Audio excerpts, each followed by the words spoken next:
The drumbeat of negativity, how Harry and Meghan's careers crumbled in just 1,000 days. The Sussexes have just passed a bleak milestone as they struggle to sustain their fame without proximity to royalty. The Roman Empire lasted for more than 500 years. The Persian Empire lasted for centuries on end, even after Alexander the Great came along. And Andy Cohen's Real Housewives Kingdom is still going strong after almost 2 decades now. But after more than 1,000 days of Harry and Meghan's commercial empire in the US, the question is becoming, is it already falling apart? It's been over 1,000 days, and they have gone from being some of the most exciting new hires on the planet to being openly criticized by Hollywood bigwigs and facing losing tens and tens of millions of dollars. How have things gotten so bad so quickly? Well, to better understand this situation, we gotta go all the way back to September 2020. That's a time when we still had Queen Elizabeth and Prince Philip here on this earth with us. Back then, the world of ordinary people and also the world of royals were in the middle of something we'd never seen before. The pandemic was raging, and it forced billions of people inside for long stretches of time. Meghan and Harry had also run away from London, forcing many people to look at Buckingham Palace in a different light. Money is an important piece to this entire puzzle. That's something that it seems like Harry and Meghan hadn't quite understood they would need so much of once they left the tender embrace of Harry's father's bank account. Now, they announced to the entire world that they would, quote, work to become financially independent, but that was a declaration that didn't take into account Meghan and Harry's status being downgraded from official reps of the crown to maybe someday becoming cast members of Dancing with the Stars and also losing their official protection. All of a sudden, Meghan and Harry found themselves with the prospect of security bills running into the millions of dollars. They needed some cash and a lot of it. And their saviors supposedly were going to be these wealthy powerhouse companies willing to pay a lot of money to have two of the most famous people in the world on their books. On September 2nd of 2020, the New York Times took a little break on reporting about Donald Trump, and they were the first ones to announce the news that the freshly emancipated couple had signed a megawatt deal with Netflix.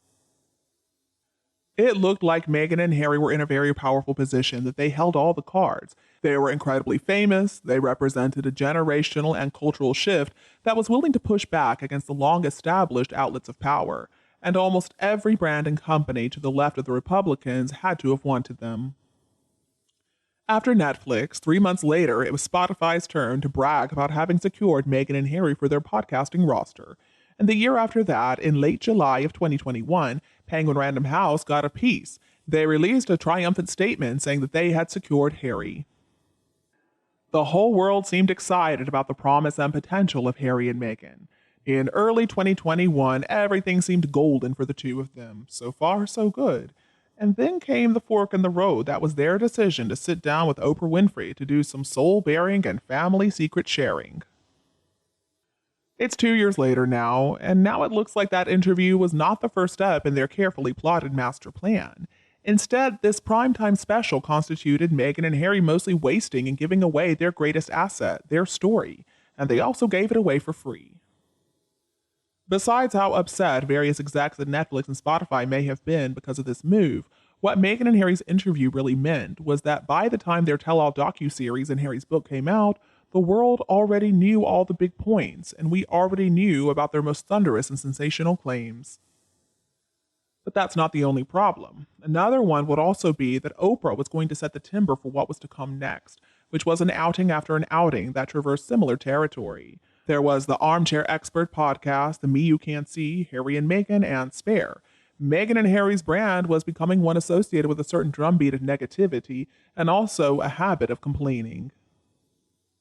So all of this meant that by the time 2022 rolled around and we started to see their actual paid content rolled out, their story of royal indifference to their pain, of unconscious bias, of leaking, and of preferential treatment for William and Catherine was one that most people already knew all about. But in spite of being trapped under all that, Meghan and Harry clearly had some juice left in the tank, and records soon enough fell. Harry and Meghan was the most watched documentary debut in its first week, and Spare was the fastest-selling nonfiction book in history. But here we find ourselves only 1,058 days after the announcement of their Netflix deals, and already we're talking about what in the world is going to happen to their big dream. Now that we're on the other side of Harry and Meghan and Spare, what is becoming obvious is that Meghan and Harry are looking like the 21st century equivalent of Stephen Bradbury without any skates. So essentially, their successes are not something they can ever really replicate or repeat.